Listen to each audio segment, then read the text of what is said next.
ولا تقولوا لمن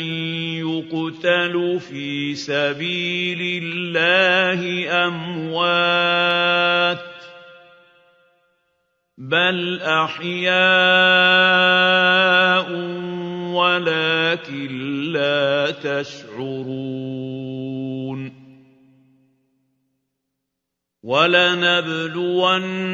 ولنبلونكم بشيء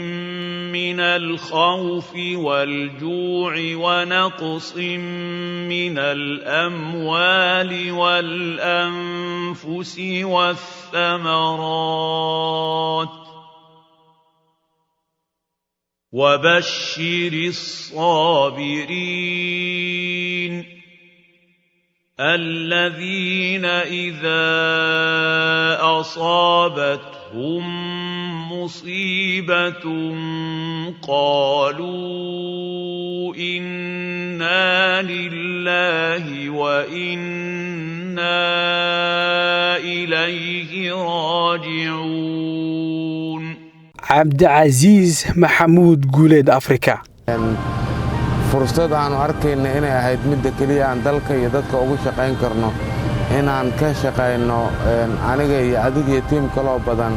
Radio Muqdisho codka Jamhuuriyadda Soomaaliya oo 23 Oktoobar 2009 hawada dib u soo galay waxayna ahayd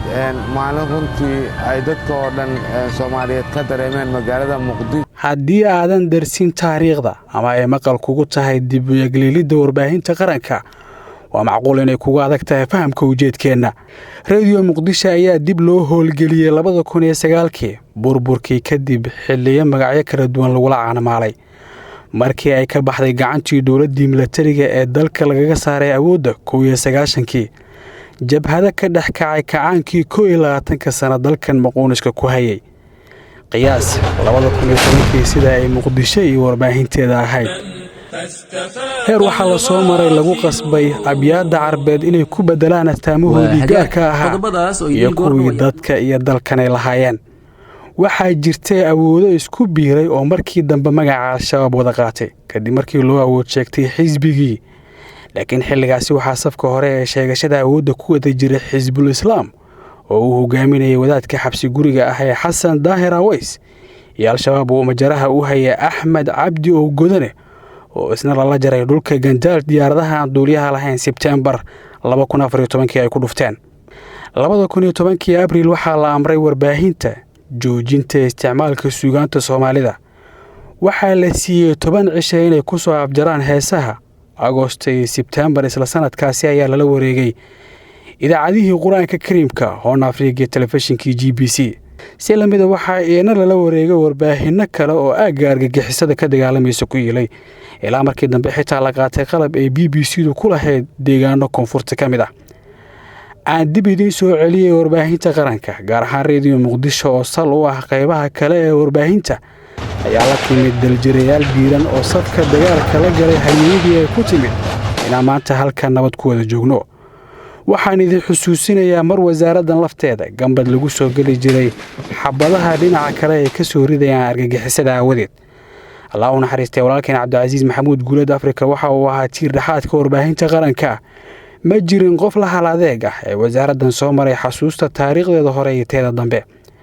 waxa uu beeniyay in lagu aamuso dilka qayb kale si loo afjaro shumaca dawladnimada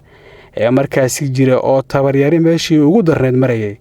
iyo dadka oo maqalka dawladeed waa ugu dambeysay maadaama ay la soo dhibtoodeen haadimooyinkii hogaamiyay kooxeedyada.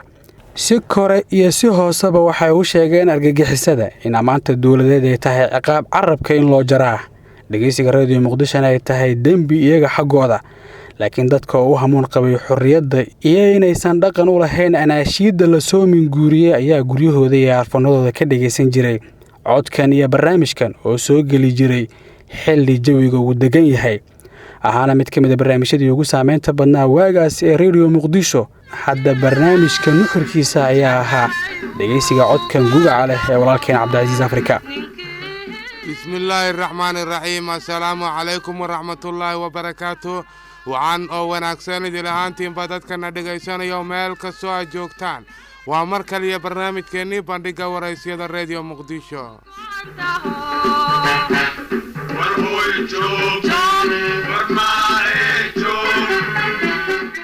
waxa uu ka soo warramay furumaha dagaalka waxa uu u xiriiriyey dadweynaha dembiyada ee argagixisada geli jireen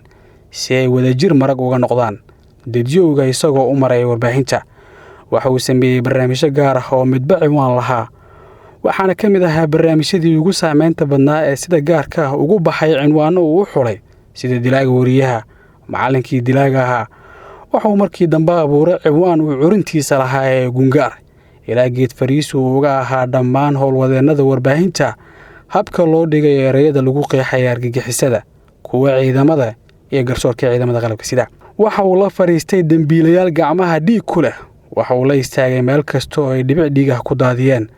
waxa uu ahaa mid u adag cadowga una naxariis badan rayidka iyo saaxiibadiisa shaqada waxa uu fursad siiyey jiil isaga kaga dambeyn doona saaxada hadal adeeg iyo la dagaalanka argagixisada cabdicasiis waxa uu lahaa shakhsiyad aan laga helin asaagiisa waxa uuna taariikhda casriga kaga tegay dhigaal aan lagula baratami karin aan idin xasuusiya cabdicasiis qaar ka mid a barnaamijyadii taabtay dadka ee uu ugu dhoweynayay dowladnimada iyo kuwa argagixisada ay ka naxeen marka ay maqlaan ama daawadaan ee ku kalifay inay u soo maraan waddo kasta oo soo gaartay in naftii halliga ay u soo diraan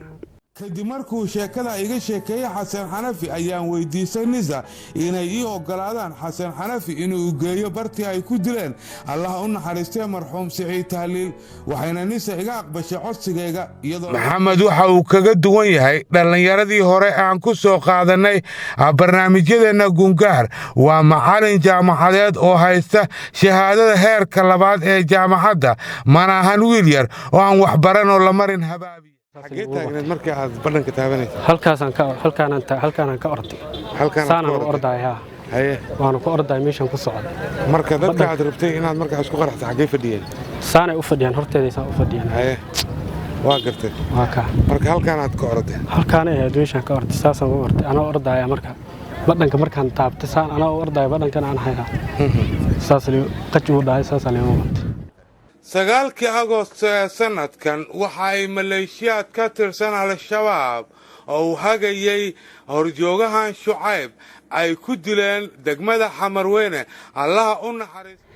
December 1979 ayuu adduunka ku soo biiray halyeygii naga baxay waxa uu ku dhashay Burco oo togdheer ka tirsan sagaashameeyadii ay soo galeen qoyskiisa Muqdisho waxa uu waxbarashadiisa asaasiga ku qaatay Ablaal oo hilwa ay deganayeen ku yilay